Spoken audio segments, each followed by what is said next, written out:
Imagine joining the Marine Corps, serving in the infantry, and doing 2 horrendous combat deployments to Iraq and Afghanistan, carrying all the hardship that comes with that life. Then imagine coming home and going down a dark road, drug abuse, addiction, bad decisions, and a life that is slowly getting away from you. Then imagine fighting your way back. You become a master mechanic, graduate at the top of your class, land a job at Caterpillar. Then you chase what you think is freedom. You get your CDL, become an owner-operator, and grind for 5 straight years. But the whole time your body's breaking down. You can barely walk. You do not even know yet that there is a tumor growing into your spine and that emergency surgery is coming soon. Now imagine risking it all, selling your house, walking away from the only income you know, jumping into a business with no clue how to run one, and then imagine doing over $1 million in revenue in your first year without ever doing a single job yourself. That should crush the belief system most people live in, because most people still think working harder is the answer. Most people still think freedom comes from doing everything themselves. Most people still think they need years before they can win. That is a lie. This is In the Trench Podcast, episode 15. This is the story of Stephen Daniels. In the Trench Podcast with Brian Wiggins. What's going on, guys? Welcome back to In the Trench Podcast. I'm Brian Wiggins, and this podcast is about one thing: breaking the belief system that keep men stuck. No fluff, no fake motivation, no theory from people who have never been in the fight. On this show, we talk about what it really takes to go down so you can go up. The only way out of the matrix is through the trench. And today's episode is special. This is my brother. We served together, we deployed together, and now we build together. Stephen Daniels, welcome to the show. Thanks, man. Happy to be here. It's not your first time. No. I love shooting podcasts with you, man. It's pretty fun. We have some good conversations, don't we? Today, the belief we're crushing is this: that working harder gives you freedom. You think that's true? Not manual labor, no. That if you just grind long enough, suffer long enough, and do everything yourself, one day it all pays off. That is exactly how people stay trapped. Hard work without leverage is not freedom. It's just a heavier prison. Stephen lived that lie in trucking, and this episode is about how he broke it. I'm excited about this. It's true. This is a fucking true story. Yeah. All right. And before we get into all the glamorous stuff, dude, take us back to Illinois. That's where you grew up, right? Between Iowa and Illinois, yeah. So that's like the Midwest. Yeah. Take us back, man. What was life like for Stephen Daniels growing up? I mean, growing up in the 90s, early 2000s and stuff, it was... I take it you went to public school? Yeah, I did. Yeah. And you were raised by your grandmother, right? For a lot of it, my mom and... well, my dad wasn't really around, mostly, but my mom remarried, and I had a stepdad or whatever. They were both really good, but I was with my grandma a lot. And they were both working a lot. Your grandma? No, my mom and my stepdad. Okay. They worked a lot, so I was with until I got to the age where I was kind of like on my own program, What age do you think that you were on your own program? Oh, dude, probably... Man, I think it was probably around like 4th or 5th grade. Okay. I'd get up in the morning. No kidding. Yeah, I'd get up in the morning, do my own breakfast. So you were very self-sufficient. Oh, yeah. I'd go to school all on my own, get ready for school, go to school all on my own, get out there for the bus or ride my bike, whatever. Get home from school, I'd eat a snack and stuff like that, do my homework. And then I was able to go out. I had to do chores and stuff like that, and then I was able to go out and play and stuff if, It's I had interesting, time. though, listening to you, because you can see this play out in people's adult lives. Right. So you were independent. Yeah, and I was an only child, so I was literally, very independent. It's just interesting, because you are an independent person. Yeah. You don't really depend on people for anything. Not a whole lot, no. No, you're self-made, man. Everything you've done... And we'll get into that. Yeah. What did that environment teach you about survival, money, and what it takes to make it? Oh, dude. Survival. It was basically like you said, growing up independent. Surviving is like you do it on your own. You know, if you don't do it, it ain't gonna get done. And then it carries on into making money. When you grow up in that lifestyle, you're always doing things on your own. So you you learn to fix things. You learn to work with your hands. You learn to do all these things, and it teaches you to survive.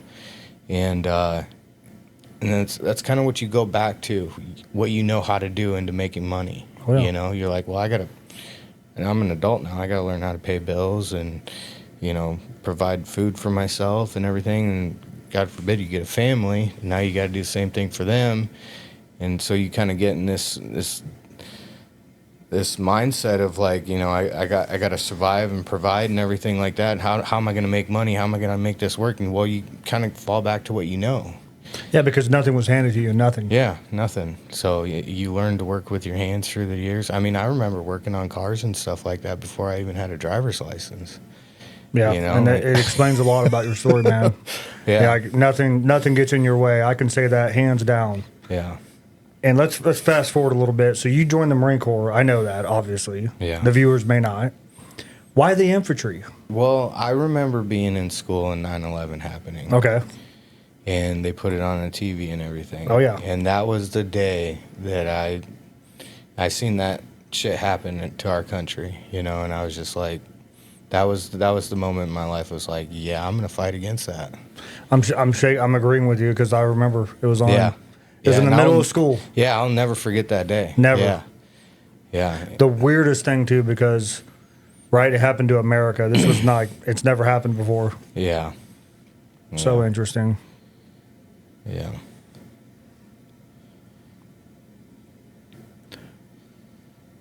All right, let's talk about this. You went on 2 deployments, Iraq and Afghanistan, and I actually went with you, even though we were on different vehicles both times. Yeah. Same platoon. Platoon. Just different crews, yeah.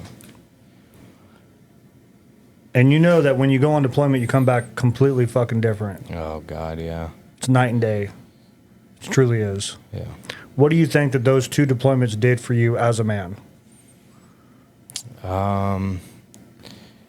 As a man, it taught me that most people don't go through shit like they think they go through shit. Boy, you said it.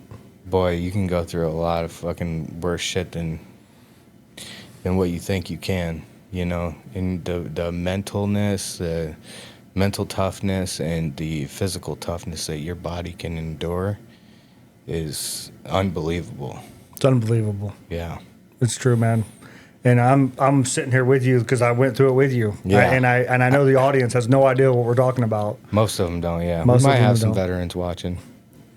I was telling Nar yesterday, I said, there's a statement in the Marine Corps that I think is true, and it's this.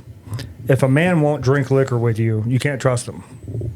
I believe that. That's the Marine Corps. Yeah. The Marine Corps is big on that. Yeah. We were founded in a bar, right? Tone Tavern. Yeah. And I really started thinking about that, and I'm like, dude, you tell me this. Some of the best moments we've ever had was with a bunch of Marines drinking all night. Oh, yeah. Yeah. And you can't explain, I'm not talking about being at the bar. Yeah. I'm not talking about clubbing. I'm talking about just you and some veterans drinking all night, telling war stories to each other. Oh, yeah. All night. Oh, yeah. No girls. And I'm like, what guy hasn't experienced that? And I think it's many. Yeah, there's many, yeah. And you won't experience, you'll never experience that. And a lot of men won't because of the brotherhood that we had. The brotherhood that we have. Yeah. Yeah. Right? Yeah. Because we could still get to this day. The Marines that we served with, we can call them back and all sit in this room and start telling war stories and all that shit. And we would all be having a blast. Oh, yeah. Yeah. Memory lane, right? Yeah. But what you said is so true that I think so many men today, they haven't had their shit pushed in. Mm-hmm. And I know it's it's just true, right? Because it's like this shit like going through what we went through is so fucking brutal that you can never understand it if you didn't go through it. Yeah. It's like pushed beyond what you could ever imagine. Yeah, there's no comprehension. I don't even know if we can fucking explain it. No. But it's just trust us, right? Yeah, yeah. But and you can explain it, like you said, you can explain it the best you can, but they still won't understand because they haven't gone through it. Because right now what's happening is there's a group of guys that are successful, and they're saying, I don't drink, I don't smoke cigars, and that's whatever it is. And I was thinking about some of these big old school partners that we're not partners with.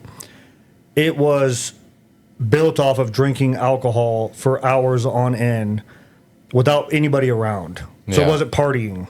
It wasn't talking to women. It was literally drinking all night, telling war stories with these investors. Yeah, coming up with ideas. Yeah. All that shit. Yeah. And they looked at me to see if I could handle my liquor. And what I mean by handling my liquor, where I wasn't acting like a dumbass, where I wasn't losing my composure, where I was able to drive home. Yeah. And I think if I'm being honest with you, I look for the same shit. Right. I'm like, can you go 6 or 7 hours with me drinking and still be sober? Yeah. Yeah, true. And I think guys that have been through some shit can do it. Oh yeah. Because mentally, yeah, we get drunk. Like you went drinking with us with one of our partners. We drank all day. Yeah. And all of us were sober. Yeah. I don't know how we did it either, but it's mental, dude. Yeah, it was. We got back to the hotel and we all just sit there for like 3 hours just talking. Yeah. I love that shit, man. Yeah, and it like kept going on, just all about business until it was like, all right, let's go to bed. Okay. Now we're going to get kind of deep here because this is a story that you haven't really told. I don't think you've told anybody. You ready? Yeah, I'm ready. All right, cool. When you came home after the second deployment, Afghanistan, what started to unravel? Being in public, PTSD, loud noises. I laugh because I relate. It's like just trying to be back in society is... It's weird. It is weird. It's very weird. Everybody's all giddy about shit that you're just not giddy about. Yeah. You're just like, I'm not into it. I don't get it. Yeah. I'm speaking for you because I know a little bit, but I can relate, man. Oh, yeah. You go back and people are excited about Easter and gifts and going shopping and going to the grocery store. And, yeah, it's like, do you know where I just spent my Christmas? Yeah.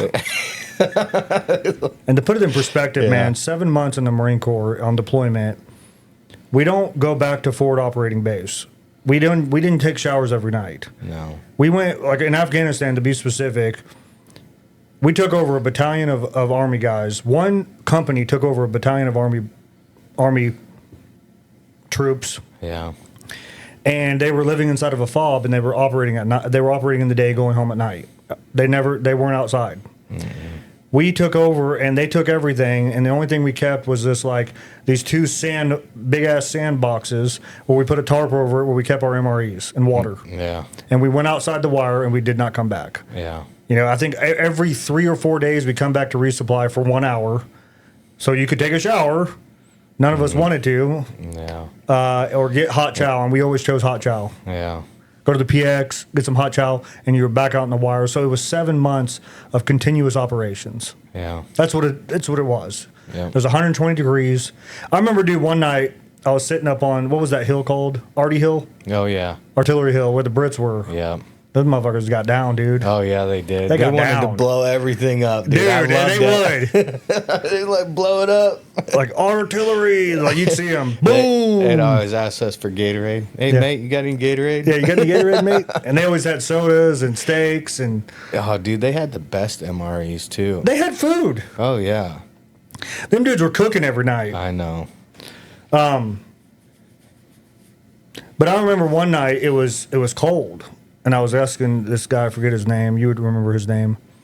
I said, dude, what's the temperature? He had a temperature on his watch. He's like, it's 90 degrees. And I'm like, it's 90 degrees? And I remember sleeping with a poncho, like freezing. Yeah. I'm like, 90 degrees and I feel cold? Yeah. That was wild. And to fast track, you got out of the Marine Corps after 4 years. Yeah. What was your deciding factor? Of getting out? Yeah. I just, I I think for me, like, after Afghanistan, we all kind of knew that it's like maybe it was going to be a couple more deployments, but the war was going to start winding down. And we knew that, you know, it wasn't really going to be much more Interesting. combat and stuff like that. It's true. Yeah. So it was like we knew that that was like the one big last push to kind of wipe everything out and get things cleaned up and stuff when we were over there. And there might be one or two more. And I just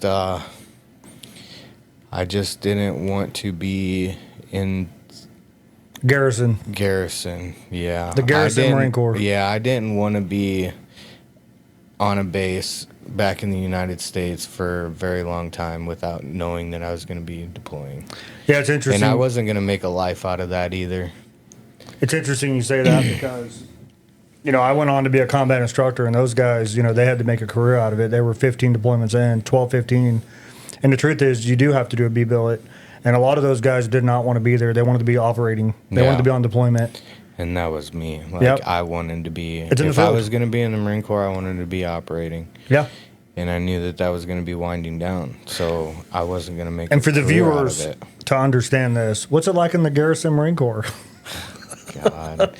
Dude, there's so much bullshit. It's like, I know a lot of people hear it, but it's like, have you ever heard that saying, stand by to stand by? It's like, dude, in the Marine Corps, that shit goes to another fucking level, okay? Sitting in the parade deck for 12 hours. Yeah, it's like, you have no idea what it's like to stand by, okay? Sitting in your room for 8 hours. It's like, there's only so many. And then the feeling of being in your room. Like, okay, yeah, you're chilling. Yeah. But you start to feel like there's so much more productive shit I could do. So you feel like a prison because you can't leave. Yeah. Oh, dude, I know that feeling all too well. And then you get like used to that whole out of sight, out of mind thing or whatever. But then like it gets old. It gets old real fucking quick. Yeah, and then when you get out, dude, you're like you feel free. Yeah. You feel like you just went through a good divorce. You're like, I miss it, but damn, I'm glad I'm free. Yeah. And then so you got out 2010. 2011. Yes. So you served from 2007 to 2011. Yeah. 4 years honorably discharged. Correct. Something to be proud of. But then you kind of went down a dark road. I did. Maybe you were too free? Maybe. I think it was I was young. I had a kid. Oh, you already had a kid? When I got out, I had a kid. Like what, 9 months, 9 months later. Oh, you didn't like mess that. around. Yeah. I can do the timeline there. Yeah. So that was some day one shit. Yeah. So I had one on the way and stuff like that, and I tried to, do the good thing, and I went to school and Blackhawk. I went to a community college or whatever, tried to get some prereqs and stuff like that.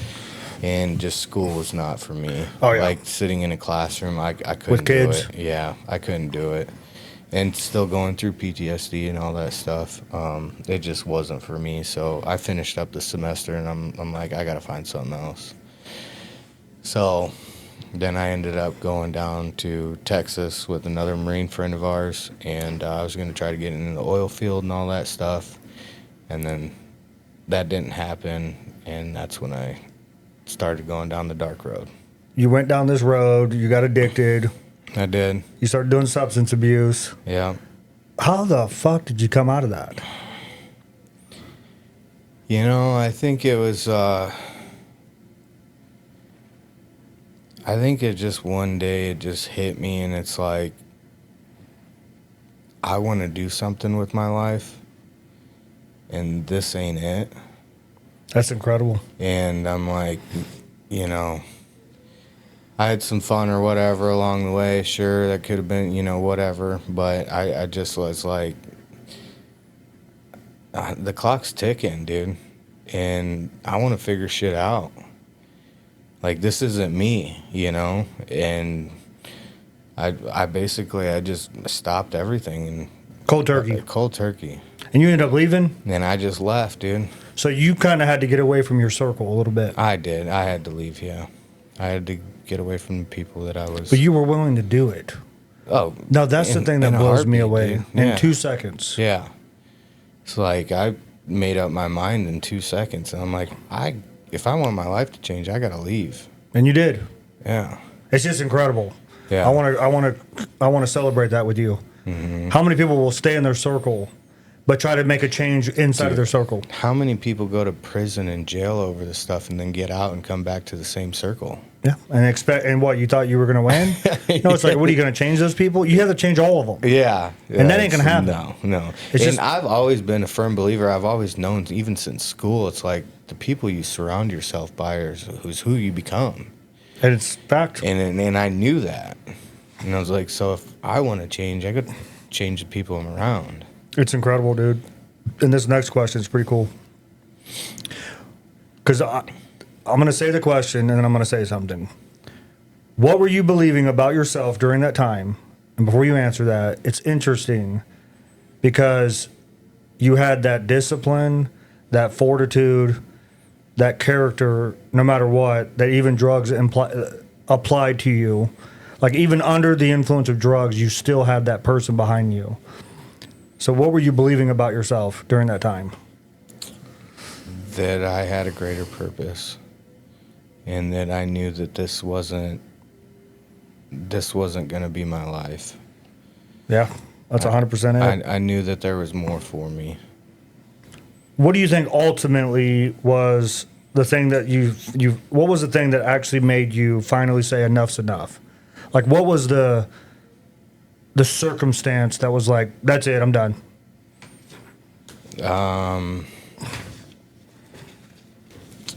It got to the point where I had nothing going for myself. I had a vehicle, a truck that I got from when my grandpa passed away. What kind of truck was it? It was a 97 Chevy 1500 Oh, cool. Silverado. That's kind of a cool truck. Yeah, it had the old Vortec and stuff. Yeah, it Kick-ass. was pretty cool. Those things ran What'd you do with that? forever, dude. I ended up leaving it down there, believe it or not. You just left it. Someone else took over, probably ruined it. Yeah, I left that and everything I owned down there to get away from that lifestyle. Did you take a bus? Like, what'd you do? Yeah, you took a fucking bus. I had no money. I had nothing. And I was actually, believe this or not, I was dealing with the drug habit, my kid, and going to school for automotive, diesel, and industrial technology at UTI. I didn't know that. While I was doing all this. And I still somehow was passing with flying colors. I had all A's. It's that discipline. I was showing up, making shit happen, but I felt everything else slipping from me. It did get to a point where I was skipping classes. I always passed my test and got my work done eventually and turned it in late and shit like that. But I was running out of money. I was trying to, figure out how to make ends meet, and it just wasn't working. And so I put a pause on my school and told them I wanted to transfer. So I had a certain amount of time to get transferred back up home. So I was put in place, things in place to make it happen. And then I just got up and fucking left. Made it happen. Damn, that's awesome. Yeah. Why mechanics? It goes back to fall back on what you know. Yep. And I did. Like I said, I was working on cars and changing brakes and oil and even small engine repair, suspension repair, and stuff like that before I could even drive, before I legally drive. So it was comfortable. Yeah. You fall into what you're comfortable. You go back to what you're comfortable You're with. fucking good at it. Can we be honest? Yeah. Because you are. Yeah. Okay. So you go through school, you graduate, you get a toolbox, and then you got a pretty badass job, did you not? I did. I landed a job at Caterpillar the day of graduation. The day. The day. They called me, so I was about a month out from graduating, and I started putting applications into places, and I seen that there was Caterpillar hiring. It was about an hour and a half from where my family and everybody was. But I was like, well, if I get the job, and this is when I had my second kid on the way. Okay. With my current wife now. Okay. And I was like, I got to get a job as soon as I graduate. I got a kid on the way and everything, and so I started putting applications in and everything, and I seen Caterpillar was about an hour and a half. I was like, well, if I get this job, I'll make it work, even if I got to drive up there, stay, or come back every day, but we'll eventually move up there. I was like, it's too good of a job to pass. And I ended up going to 2 different interviews with them. They all liked me. Had a great time when I was there. Everybody I talked to was super nice. Seemed like a great environment, working on diesel engines and stuff. I always loved that stuff. I was kind of like wanting to upgrade from the cars and go up to diesel and stuff anyway, all the way through school and stuff. I like the diesel engines and everything. It was just a little bit more, I knew about them and I knew how to work on them. It was just a little bit more in-depth detail of working on them. I mean, when you're rebuilding engines and stuff like that, there's a lot of little details you got to pay attention to, So that was kind of one of the things that intrigued me about it. And I always wanted to get to that skill level where I can, tear an engine apart and rebuild it, especially the big, huge diesel engines that they go in semi-trucks and heavy equipment and all that. So that's what I ended up doing. But, like I said, I had 2 interviews and everything, and then I was waiting for a phone call, and finally, the day of graduation, I actually had to go in and take my final test, and then they grade it right there and everything, and then they tell you whether you pass or fail, and this was the actual test you have to pass to get your certification and everything. So I passed it, flying colors, no problem, and I knew I would. I wasn't worried about that. And then I'm like, okay, I got the test. Am I going to get this job or not? I got a kid on the way. It's like, what am I going to do? So I'm sitting here thinking about, where else am I going to get a job at? I need to get back home so I can put more applications in. I was like, I wanted to start the next day, Oh, I already know. And, of course, I had a few family members up there and some friends and stuff like that. It was in Chicago. This was about 3 hours from home, from where I was going to school at. But I had a few friends and family that came up there for my graduation. And after graduation, I passed and everything. We went down the street to a little restaurant or whatever, had some food. And as soon as we all sat down and started ordering and stuff, I got a phone call. It was from Caterpillar. Hey, you got time to talk? Absolutely. Yeah. I booked it out of that restaurant to where it got more quiet, and I'm on the phone with them, and they gave me the job. Right there. Right there. And they said, you're going to start on Monday. That's exciting times. And I came back in, and I told everybody, and everybody was just stoked. Oh, my God, how'd you get into Caterpillar? Because I don't know if a lot of people know this, but Caterpillar kind of one of those companies that's hard to get into. And it's getting easier now. They got like programs and stuff to where you can get into it. But as a mechanic and stuff like that, back in the day, the only time you were really getting into a company like that is if you knew somebody. Because they all had so many good benefits, high-paying job, all that stuff. They were all recommending family and friends. That's how you'd get in, by knowing somebody. And so everybody was pretty shocked. It was like, how awesome. the hell did you get in? How long did you work for them? 5 years. 5 years. Mm-hmm. And they kind of were not happy when you left, I'd imagine. No, they weren't. You made friends and everything there. I did. Yeah. I did. And I still talk to some of those guys. I guarantee it. Yeah. But the upper management was pretty upset with me leaving. They tried to get me to stay. So you left. I mean, even then, what still felt missing in your life? Because you transitioned. I just, no sense of accomplishment. I mean, I did like doing engines and stuff like that, but I think I was also trying to chase money.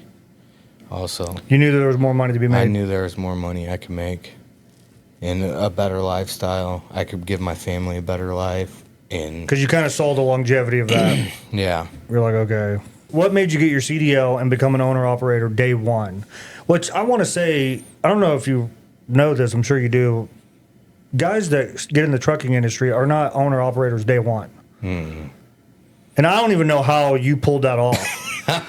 That's interesting. Well, I did. I knew somebody, and they highly recommended me. But I went to the trucking company, and I basically had an interview, and I knew they were hiring from the person that I knew. He was working there as an owner-operator, and it was actually my mother-in-law. She got a divorce, but she was dating another guy at the time. They're married now, but she was dating him, and I was talking to him, and that's how I got the connection. So, And you heard there was big money. yeah, he told me that there was a lot of money, and he's told me what he was making, and what it was like, and I was like, I think I'm gonna try this out. I can do it. Yeah. And I mean, it was a hell of a lot more money I was making at Caterpillar. And when I started driving, it was, I was making, it felt like damn good money. It really was. It wasn't not good money. Yeah. So how I became an owner operator day one is once I went in and talked to the company, I told them what I wanted to do. How do I get there? And I said, I want to be an owner operator. And they, I kind of told them my backstory, military veteran, 2 combat deployments, been working on semi-trucks for 5 years. I can pretty much drive them. I just don't have my CDL to drive them. I said, but, I've got experience. I said, how do I become owner-operator? So they told me the only way you can do it is going to a specific school up in Wisconsin. And there's this school and the other school that I went to, this school that I went to, and there's one other school that they're always kind of competing back and forth between number 1 and number 2 in the country.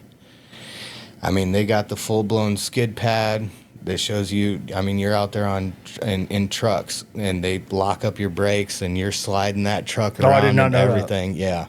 Yeah, so it's a pretty intense school, and I was like, all right. So I looked into my benefits, and I still had more on my GI Bill or... GI Bill. Yeah, the other one or whatever that you have. Montgomery. Yeah, so I still use that. So I was like, all right, let's do it. So I did that.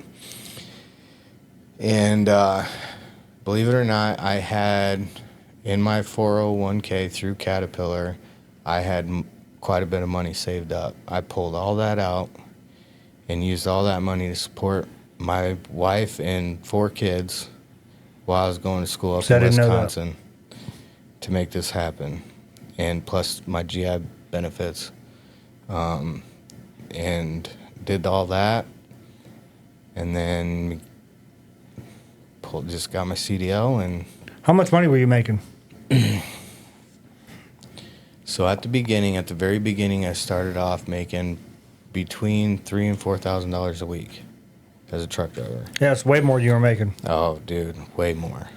And the costs were pretty minimal. Like my fuel was coming out of my check. So the $3-4 grand that I was making was after fuel and insurance, e-logs, all that stuff. The company was taking that out, and that's the money that I was bringing home, minus my food, my tolls, and a couple other small expenses. Yes, there's plenty of money. Yeah, so and then the economy really started booming, and there was times where I could bring in between $4,000 and $5,000 a week. Hitting the $5,000 a week mark was pretty rare, but there was a few times that. And per week is a lot. Yeah. So. And at that time, what did you think freedom looked like? At that very moment, hitting $5,000 a week. I thought it was, I'm making this kind of money. I can save up, work for a month, save up, and take a couple weeks off and go on vacations and spend time with my family. It's like, I'm making this money. I can I can take off when I need to, you know? And something would happen back home. It's like, just call somebody and have them come out and do it. You know, I remember our garage door broke. I told the wife, I said, all right, I'll just call somebody. No Called problem. somebody out. The whole garage door needed to be replaced. I think it was like $3 or $4 grand or something. I'm like, okay, do it. You know? And I didn't care. It's like I had like 20 grand saved up in the bank. Especially when you're still making those weeks. Yeah. You're like, oh, this is 1 week of pay. Yeah. But, you know, I know your story. We can say that there was a part of the trucking industry that was some of your darkest hours. It was, yeah. Yeah. Other than the addiction and stuff that I went through, the dark road, there was some other dark options. And how long did you truck for? 5 years. So you got to think, you're driving a truck 15, 16 hours a day. Yeah, legally it's like, I can't even believe I forgot this. I think it's like 11. Yeah, but you're still in the truck. But you're in the truck and you can work like 14. But there's ways around it. As every truck driver out there knows, there's ways around it. So you can do like split logs and you're still living in that truck though. Like, Yeah. And I was over the road for 3 years. See? And then when I finally got to a point where I could be home every night, your days would be like more like 14, 16 hours, 18 hours. But you're working an 18-hour day and you go home. I mean, your life at home is not really that great. No. And you're getting you up at, eat dinner, go to bed. Eat dinner, go to bed. Take a shower, go to bed. Maybe have a little bit of time to spend with your family or whatever. Not very much. And you're getting up at 4 o'clock in the morning You to get do up it all at again. 3, 4 o'clock in the morning to do it all again. And that's 5 years. Yeah, 5 years of that. And so it sounds like you had money, but you had no time. I had no time at all. But Not then it that started time. to break your body down. It did. Yeah. Go into that a little bit. God, dude, remember me showing you pictures of me? I'm almost unrecognizable now. You're unrecognizable. Yeah, Yeah, I didn't know that was you. I gained so much weight, and I can understand now why truck drivers, you know, they gain weight. It's the lifestyle, man. You get into it, and it changes who you are. But yeah, I gained a lot of weight, and I mean, remember, when I got out of truck driving, I think I lost like 70 pounds or something. Dude, I take a trip down to Florida, 8 hours. I'm wanting to blow my brains out when I get done. Yeah. To know, me and Noah talk about this, and then to drive a truck is so much harder than driving a car. Yeah. To do that for Semi-truck, 5 you years. have to be on the ball at all times. Yeah. There's no slowing that truck down. No. Dude, that's incredible. Yeah. Yeah, but it definitely changes you, and go into that. It's just it's very lonely. You can talk to people all you want, but your body gets no movement. You're getting beat up in the truck, sitting there bouncing up and down in the seat all day long. All day. I mean, it beats you up, dude. And you're hurting, you're sore. You get out and you're like, oh. Dude, and to think about it, too, you go home, because I relate with this so much. Your family's not beat up. Yeah. They haven't been under the load that you have been, but they expect for you to be like as if you had the same day that they had. Yeah. Yeah. Like, hey, let's go somewhere. Or you hear a lot of time, you were just sitting in the truck all day. It couldn't have been that hard. Dude, I actually think that's what the public thinks. I think they do too. I think it's a brutal job. I know they do. It is brutal, yeah. I know a lot of people do. Those guys who belittle those guys, and I'm not saying that they do. I know there's a lot of respect for our freight. It moves America. Yeah. But I think overall, those guys don't have the respect that they deserve. No.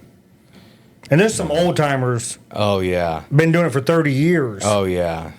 They probably make fun of you on this podcast. Be like, they probably do. That guy, he only did it for 5 years. Well, what a pussy. What a pussy. Like, dude. I've had 15 surgeries. Yeah. I'm like, man, you can have it, dude. What was the price? And this, I want you to really think about this. What was the price of believing that lie for 5 years? What did it cost you? Chasing money, man. Like, you literally gave up your entire life to chase that money? Is it worth it? Like, I gave up basically 5 years Of your livelihood. of my life to chase money. And you ain't got no was money. that was a hard thing to wrap my head around.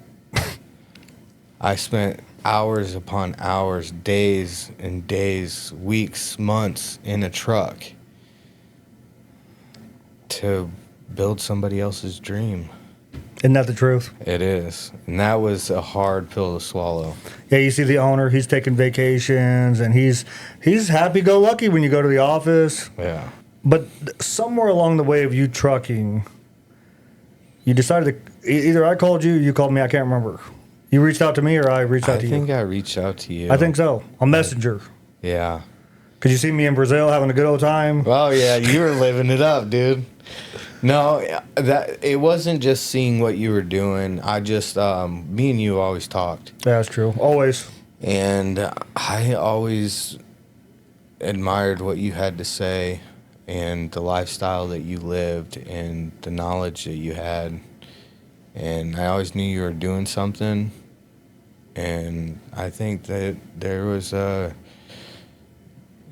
dark hours in the truck or whatever. Was like, I think it's time for me to change something.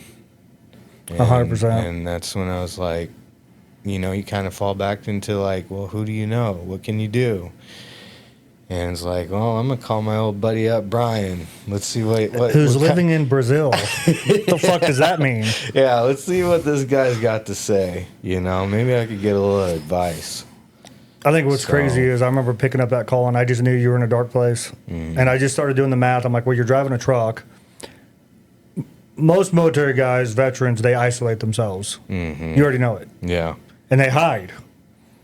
It's because they can't get along in the civilian sector. It's weird to them. Right. You'd rather be in a truck by yourself, no one around. Yeah. And when I was a mechanic, You're a hermit. Yeah, we had like 5 guys in the shop, And you're by yourself on your own little station. I was by myself in my own bay. Like, this is my bay.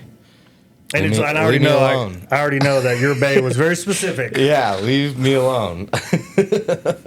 And don't touch my tools either. So you called me, and I remember, I have a heart for veterans, number one. Mm-hmm. Number two, we are brothers. Yeah. You were there at my first wedding. Yeah. You were there. And who else was there? Nobody. I want to answer that question for you. Yeah. There wasn't a single other person there that was my friends. Yeah. And you kind of sacrificed a lot to be at that wedding, too. Yeah, dude. Well, I don't know. For me, I didn't really feel like I was sacrificing anything. It didn't feel like a sacrifice and to it me. still don't. But it was. We did go home on leave. I remember you were in Missouri. I went back home to Iowa, Illinois. And back there, I didn't, my family, a lot of my family's, pretty poor or whatever, but it didn't really have, I didn't have a vehicle or anything like that. And I just remember asking my grandma if she had a vehicle, if I could borrow her vehicle. Oh, you drove down? Yeah. I didn't even know that. Yeah, so what's crazy is, here's the truth. I don't even know if you realize this. I knew you were going to be there. We'd never hung out. Yeah. Like, you were probably at a hotel. I didn't even know what hotel you were in.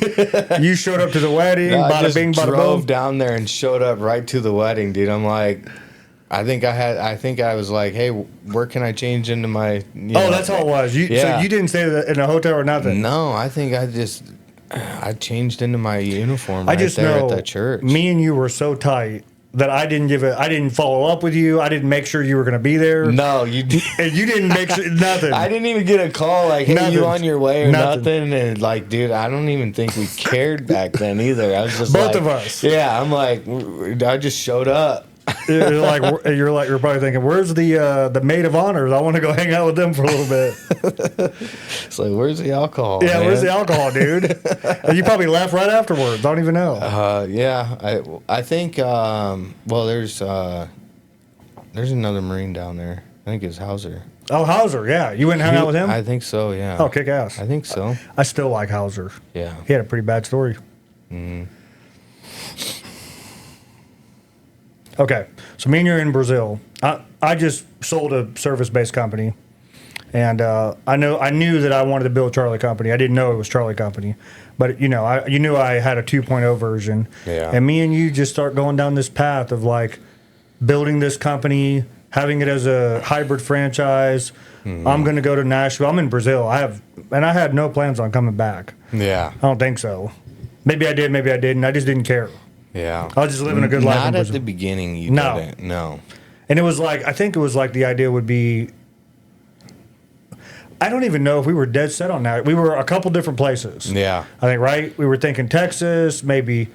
Actually, it wasn't even Nashville. It was Texas or Florida. Yeah.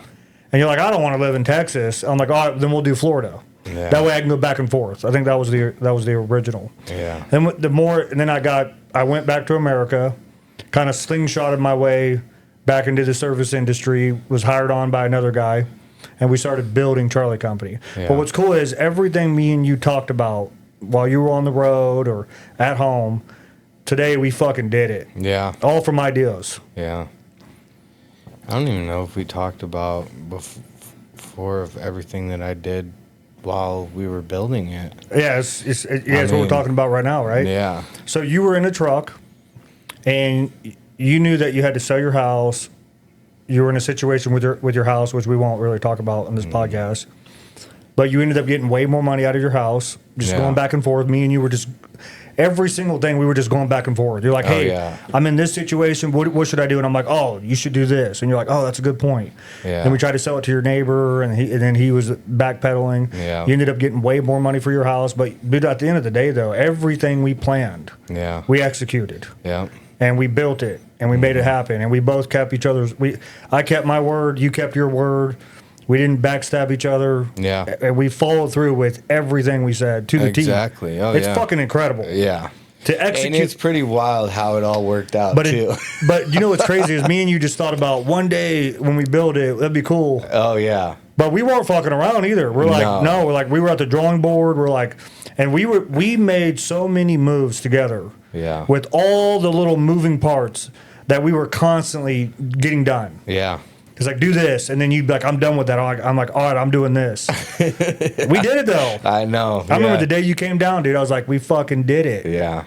And, dude, we pulled off the impossible. Oh, yeah. It was the impossible. It was fucking hard to get down here. And it was how hard it was to build this company, too. But for the viewers, now I realize what you were saying. The viewers don't even know, because I know too much, so I'm not even giving them. So you went from truck driving, and you called me, and you were in a dark hour, and I just said, get on testosterone. Yeah. Get the fuck on testosterone. Oh, yeah. You did. That changed your mindset. Oh, fuck yeah. You're like, dude, you started being like more forthcoming with everybody. And Yeah. I said, the second thing we're going to do is we're going to build a business. Mm-hmm. You know, and I'm very skilled in the service-based industry. You're technical savvy. You'd be an operator. But I told you, you're not going to be doing the jobs. You can't do that. You know, I pretty much told you all the secret sauce stuff. Yeah.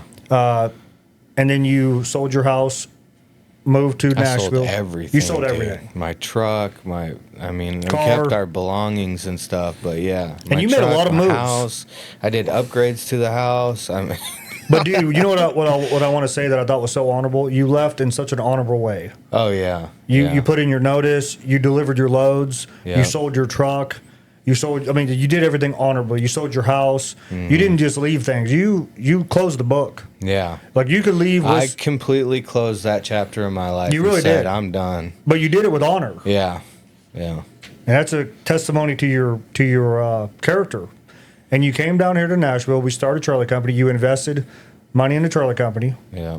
And you became the first franchise owner of Nashville. That's right.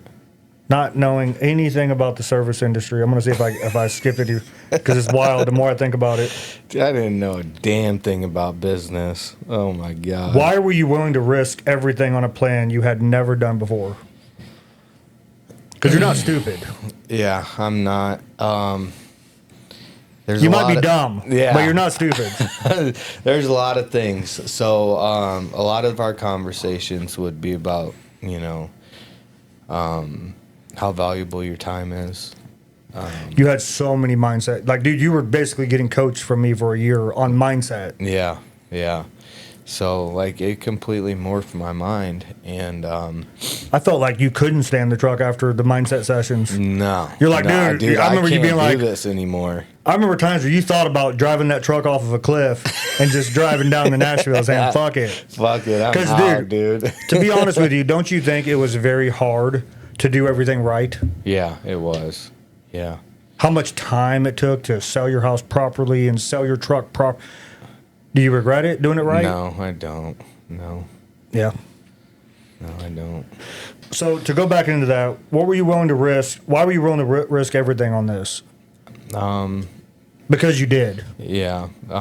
Like I said, the freedom, the purpose, the drive of knowing that there's more out there for me, wanting to give myself and my family a better life, my time.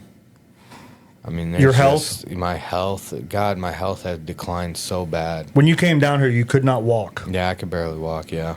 And yeah. you couldn't walk for a year. Yeah. And it got worse. Well, it's actually, I dealt with that for actually 2 years. And the first, it just kept getting worse and worse and worse. Until we found out what was actually wrong with me. Talk about what happened physically before you knew about the tumor. You talked a little bit about that. How bad did it get? And don't give us the rated version. Give us the real deal. Towards the end, those last few weeks you saw me, I could barely fucking move. And I should have been in a wheelchair. I kind of thought you were going to. I did go into a dark place then, too. I do remember that. Very dark place. And I thought to myself, if this pain in my life is going to be like this the rest of my life, I don't want it. And I feel really bad. My wife had to see that. I never did it in front of my kids. But there would be times where I would fucking roll off the bed and I'd be sleeping on the floor because the only way I could get any type of relief was laying on a hard, flat surface. And that didn't even take all the pain away. It just made it at least more tolerable. And we didn't know you had a tumor. Yeah, nobody knew. I didn't know. Nobody knew what was going on with me. We tried everything. We tried steroids. Yeah, I did steroid injections in my spine. I mean, you went to chiropractic 3 times a week. Yeah, I mean, I spent money, so much money on that shit, dude, trying to get my health back. I lost so much weight. I mean, and I was constantly hungry. I was constantly in pain. I could barely move. I couldn't feel my legs and my feet. And you ran a company for a year. Like that, yeah. Taking an hour to get out of your truck. Yeah. And you'd be on. You didn't work the jobs because that's Charlie Company, man. We don't work the jobs. I had to point and tell them, and I'd kind of teach them how some things were to go and figure it out myself to be able to show them. But yeah, I wasn't on the jobs doing them. And you still aren't because that's not the Charlie Company way. Yeah. It's the worst way to run business. Yeah. But yeah, I mean, to go back to how bad it was, I mean, dude, it was, if I can be honest with you, dude, it was fucking harder in deployments. Oh, I can see it. Yeah. I mean, it was fucking miserable. What did it feel like realizing there was something seriously wrong inside your spinal cord? Like, what was the feeling you had realizing that there was a tumor growing inside of your spinal cord? I had a couple different feelings or emotions going on. One was it permanent? And 2 was a little bit of relief. At least now I know what it is. Well, dude, you had, Friday you found out, Saturday you had surgery. I mean, you didn't have much time to think about it. So there wasn't a whole lot of time. But when they finally found it and they told me, I was like, oh, fuck. And before the surgery, what did that season force you to confront about your life? Because, dude, you had some dark moments. Mm-hmm.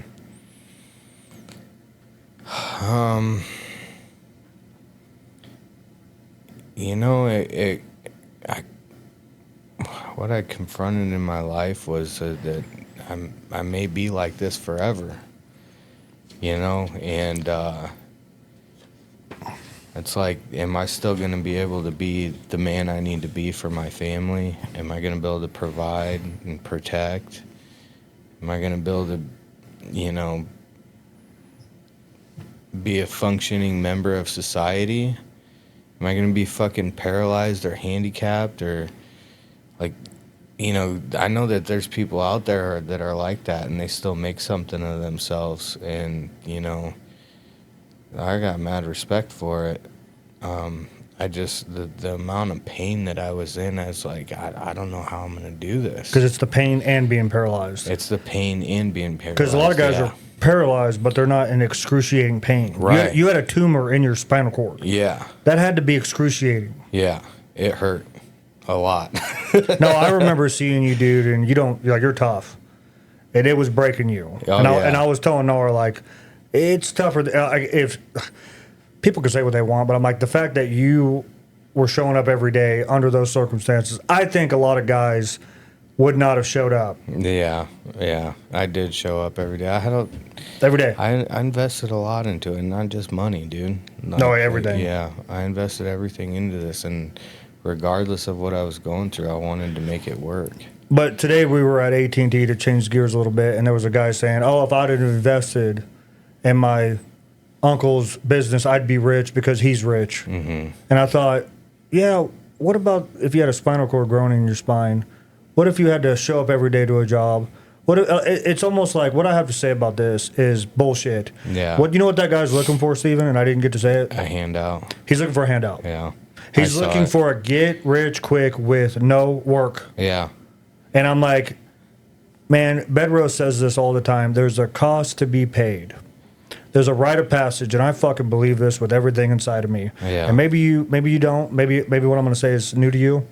I believe that there truly is a rite of passage that every successful person has to go through, and you have to go through that door. I truly believe that. I do. Yeah, I do too. And I think that there's a cost at that door that only the men who pay the price get to go through that door. Now, what I want to say to back up a little bit is, yeah, you can get rich, you can do OnlyFans, you can win the lottery. I'm not saying that there's not a way to get rich quick without pain.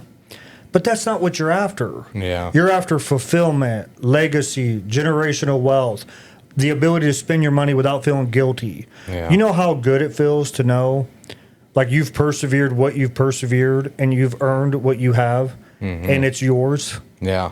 And nobody can take it from you. When you get success under those terms, it's very different than when it was handed to you. Yeah. You feel me? Oh, yeah. 100%. And I think everybody in this world is running from the hard work that it takes. Because I'm not saying that you build wealth by working hard. I'm saying that people don't understand the pressure and the shit you have to go through to get rich correctly. No, I agree. It's brutal, isn't it?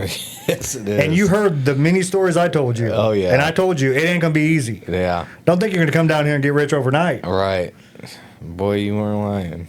Yeah. And it's different when you hear it and when you feel it. All right. He said, this is what Brian was talking about. Oh, okay. Yeah. I have here, this is where most men fold. This is when most men give up, and you didn't give up. You kept going. What's crazy about that is, how do you feel after surgery? Like a new person. Brand new. I feel fucking great, dude. You're walking. I could do more than I've been able to do for a long fucking time. You might be gaining some weight, though. I sat in the hospital for 2 weeks doing, recovering, and, one of those weeks was doing rehab, and you couldn't even get out of bed without somebody babysitting you. I basically had to learn how to re-walk. Feeding me this crappy hospital food. Yeah, I gained some weight. So what's crazy is this next point. So this is where most men fold. They hit pain. They hit uncertainty. They hit a wall. Could you relate to that? Do you think you hit all those things? I do. And they retreat back to what is familiar. Yeah. But you didn't. No, I didn't. But you wanted had to. some talks about it. Oh, we all do. Oh, yeah. Yeah, when I told you. Well, it might not be so bad to hop back in a truck. Isn't that crazy? Yeah, I know. It's like, wait a minute. What am I saying right now? And I'm always going to revert back to the Bible because I love the Bible, and I love God, and he's the creator. Yeah. And everything parallels. See, people think being a Christian is so easy, dude. It's the hardest thing on the earth. Right. He created everything. But the Israelites left Israel after they were begging God, or left Egypt, sorry. The Israelites left Egypt underneath a reign of Pharaoh. And he imprisoned all of them to work for him to build his empire. Today we have that. It's called the government. And it's true. But they begged God for all these years, and God sent Moses to deliver them. And they were 40 years in the desert, day and night. Mm-hmm. And they were in the middle of all that, and you know what they said?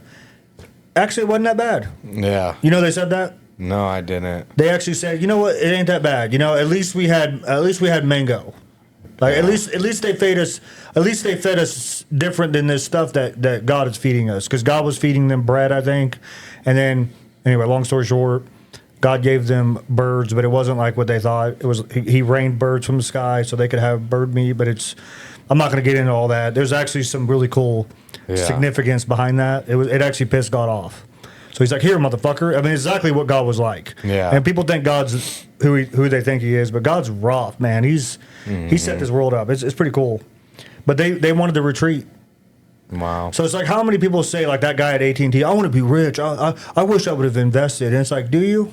Yeah. Or are you going to sit your ass here at AT&T and you're going to shut the fuck up and do your job? Yeah. Because that's all the fuck you're going to do. Yeah. You ain't got what it takes. And I think men like me and you, we'll call it like we see it. Yeah. And I fucking love that. Yeah. You sold the house, you got out of the truck, you trusted the plan, and you stepped into a business model you have never operated before. That is where everything changed. I mean, you're becoming a completely different person. Yeah. Well, pretty much, this is the question. How much did we do in revenue in 1 year? It was about $1 million. About $1 million in total revenue. Yeah. What are the achievements we did with Charlie Company in 1 year? Oh, God, dude. I mean, just building the company, the brand, the logos that you did, the story. Then, getting all of our insurances and licensing and trying to get leads and jobs and all that stuff. I mean, it was... And we did. We got big jobs. Yeah, we did. So we became Trex Pro certified. Yeah. We got a contractor's license, a license to contract. We got $1 million insurance, workers' comp. We got workers that worked with us. We got 35,000 followers on social media. Yeah. We're hitting about 30 million views per month organically. Yeah. We're actually thinking about expanding to Knoxville. Yeah. Isn't that awesome? Yeah, it No, is. what am I saying? Why did I say we're thinking about it? We're We fucking are. doing it. Yeah. Get ready. Knoxville's scared of Charlie Company, by the way. Because they know. Yeah. That's what we did in 1 year with someone who knew nothing about the business. Yeah. It's incredible. What does it mean that you did over $1 million in revenue without doing the labor yourself? Basically, I wasn't in the field doing the jobs with my hands myself. And how many owner-operators do you think can say that? Their first year in business? None. I can say none. Yeah. I can confidently say I that. don't think there's any. And most of those operators think that they're the best guy on the ground and this is their baby. And it's because they're technicians who were doing a job for another company and then they decided to go off on their own. Yeah. And they know nothing about business. And what's crazy is they think they own a business, but they own a job. Yeah. Right? Yeah. When did it finally click that building an asset is different from owning a job? I think it was our first big deals when I think we closed like 3 or 4 jobs in like on a Friday or something. It was like that. 70 grand, wasn't it? It was like 70, 80 grand. And it was like, holy shit, we just did this in one day. And I don't have to do the jobs. Yeah, and I don't have to do it myself. We laugh. I was like, we laugh because you come dude, from and we the did world. a shot of whiskey. We celebrated. I was like, dude, I can't believe this is real. And the reason why we laugh is because me and you have been technicians. Yeah. We were operators in the Marine Corps. We do everything with our hands. Trust me, I know. My first business, dude, I did 1,000 jobs by myself. Yeah. But I learned from my years of business. See, I fell off a roof. I broke my foot. I got 8 screws of metal plate. I had a very similar experience that you had. I couldn't. You had it pretty rough, dude. I had it pretty rough. The stories you told me is like, God dang, dude. No, it's true that I had it rough as an operator, but so did you. Yeah. You were a technician in the mechanic world. You were a technician in the owner-operator field. So you went through similar shit. You just didn't have the pressure of the sales, getting marketing the leads, myself and, homeowners wanting to sue you. That's the only thing you didn't have. Yeah. But a lot of operators do. A lot of operators have all that pressure. Yeah. What would you say to the men or women who still think they have to do everything themselves? Learn to not. It'll change your life. Right? Big time. You know what we call that?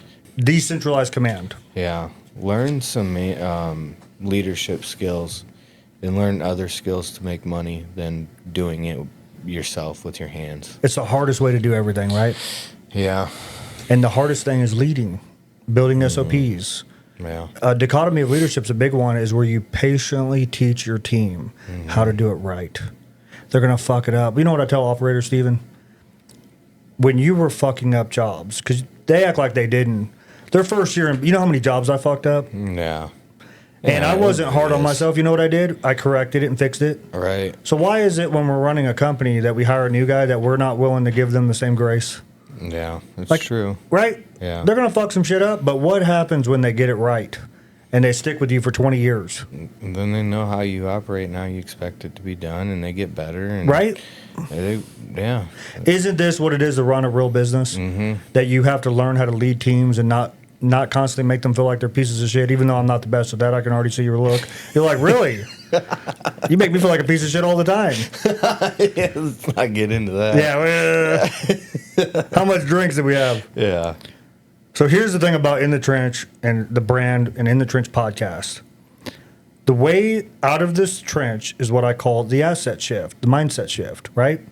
3 moves. First, you stop worshiping hard work for its own sake. Right, we're so proud, right? I work for my hands, right? And we're proud of it. We tell people, I built this with my hands.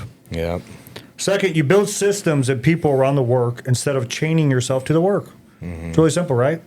Third, you become the man who oversees the asset, not the man who is buried inside of it, right? Yeah. And a lot of people will say, because we hear it all the time, oh, my business is automated. I don't do anything.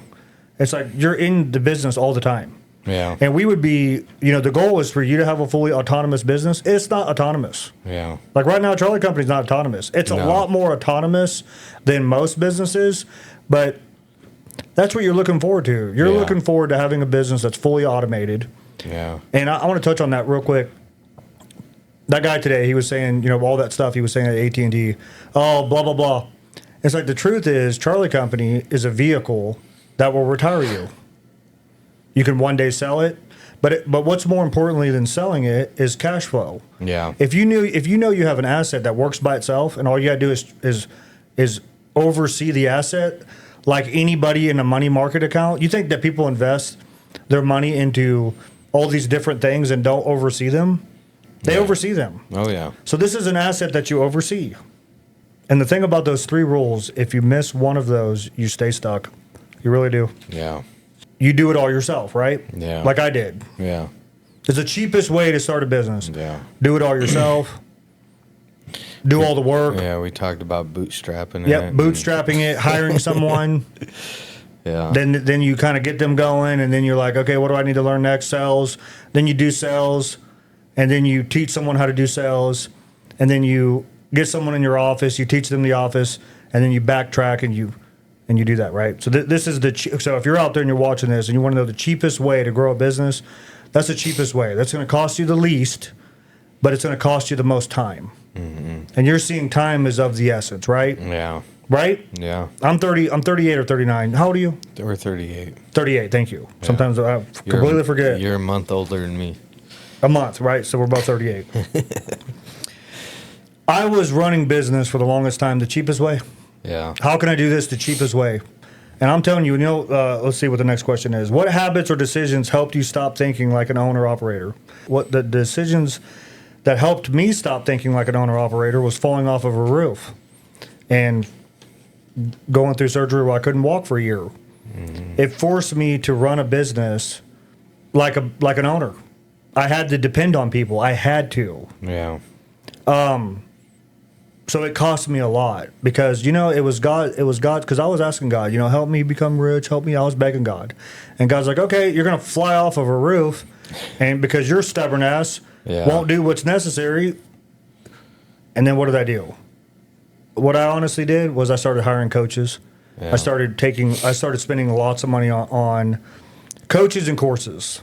And those coaches and courses fast-tracked my entire way to success. Mm-hmm. And to this day, I still spend money on coaches and courses because I will not be that stubborn blue-collar guy who's like, I'm going to figure it out all myself. There's a whole lot of way smarter people than me who have already figured this shit out. Yeah.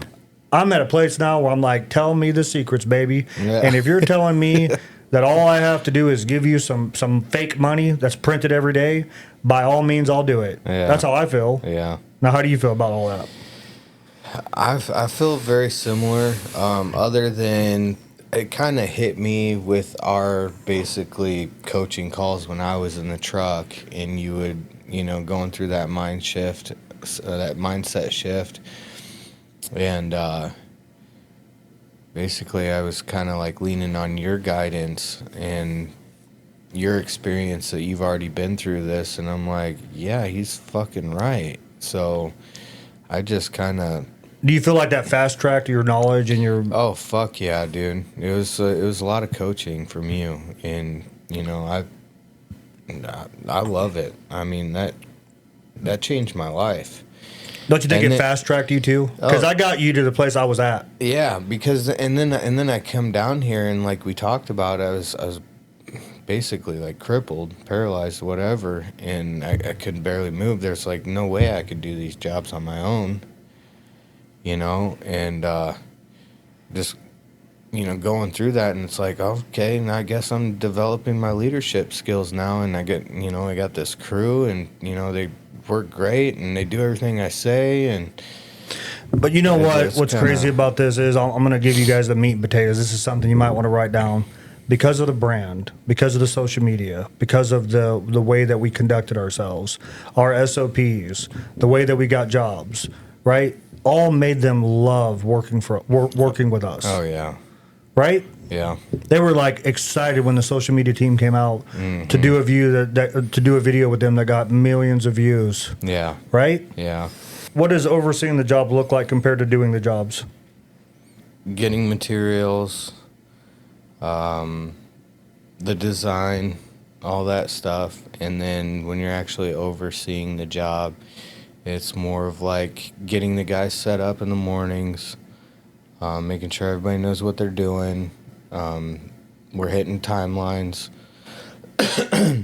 and then you're going out and either door knocking or trying to get more leads or setting stuff up for another crew, getting the next job lined up.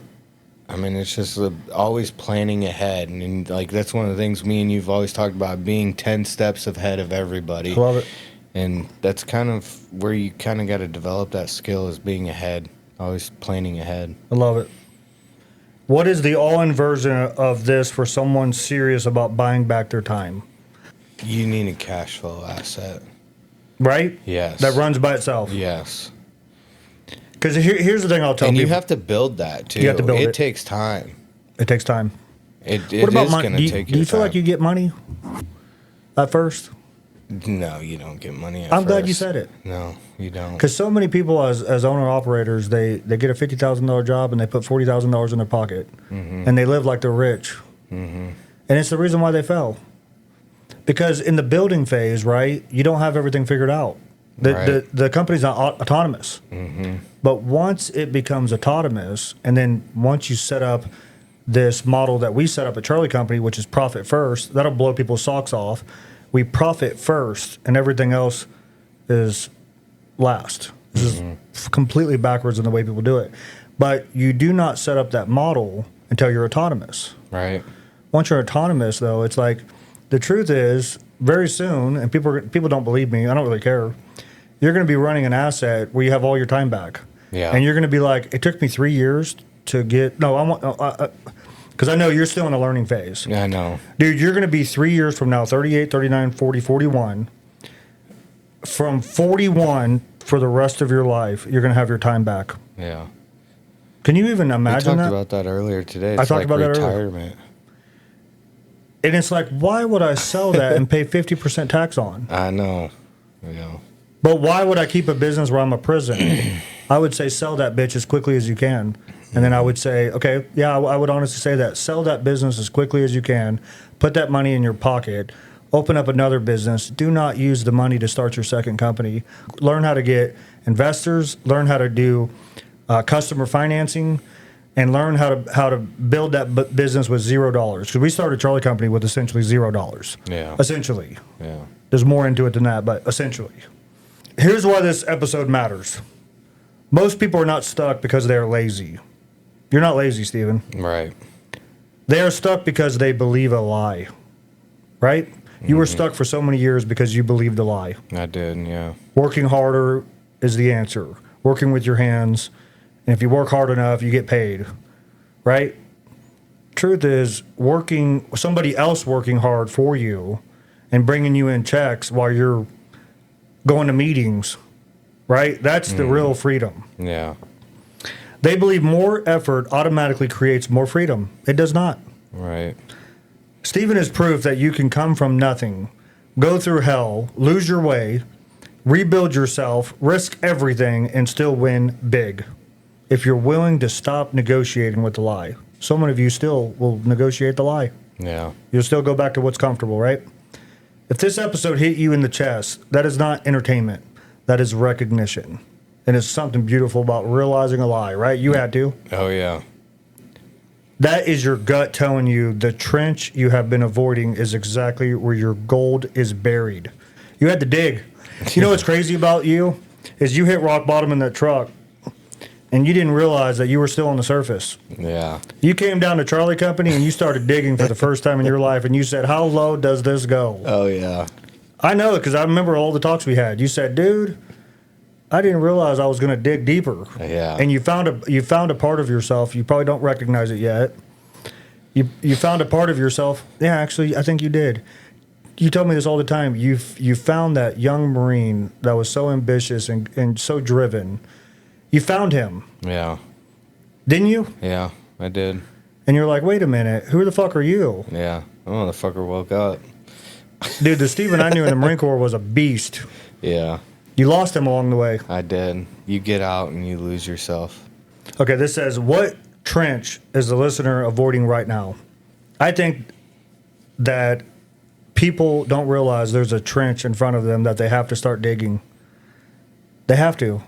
They have to, because it's not, so here's the thing I always tell people. It's not about starting a business with the idea that you're going to get rich. It's the idea of starting an asset that's going to retire you, but who do you become along the way? Because I think when I say that you dug the trench so deep that you found yourself is because of the person you became during this business process. Yeah.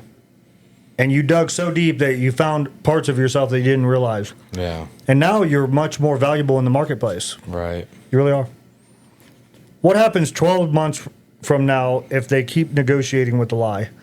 So what that means is if you kept truck driving, where would you be today? Dude, I'd be fucking miserable. I wouldn't be the person I am today. And it says here, yeah, you actually, the truth is, like, you were losing your health. You'd have probably, let's be honest, been paralyzed or died because that tumor you didn't know. And they said if you moved the wrong way, you'd have been paralyzed forever. Yeah, they said that. Yeah, when they saw it, they wouldn't let me leave the hospital. They took it out of your back. Yeah. And think about it, you would have probably died while you were driving. Yeah. We just don't know. Yeah. But I'm telling you, there was a God force that got you to come down here. Because me and you believe this was God all over it. Oh, yeah, dude. I prayed so much. And for those of you out there praying, and you're praying for God to make a change in your life, and you're praying for God to make you rich, be careful what you pray for. Because it's going to be a hell of a lot harder than you think. Just the hard that you think, it's going to be times 10. Yeah. And you're going to want to quit. Dude, God's going to tell you, you sure? And he's going to say, buckle up. You sure? Yeah. Because I know when I asked God to make me rich, I would never go through that twice. Yeah. I'm glad I'm here I'm glad I'm in this place. I would not redo that. Yeah. I wouldn't. And the truth is, I never have to. If I lose everything, dude, we'll start it again in 2 seconds. Isn't that cool? Yeah. Because of who we became. Yeah. What happens if they finally move? What happens when they finally say, you know what? I'm going to sell everything and I'm going to live a fulfilled life. I'm going to live a purpose-living, fulfilled life. They're gonna have an awakening. I remember you coming down here, dude, like more alive than I've seen you in a long time. Yeah. And, dude, you were the brokest. Yeah. You were the brokest I've ever seen you.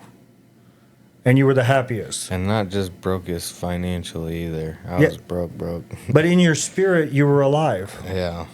Yeah. When I came down here, before that, I was. My question, was it worth it? Oh, fuck yes.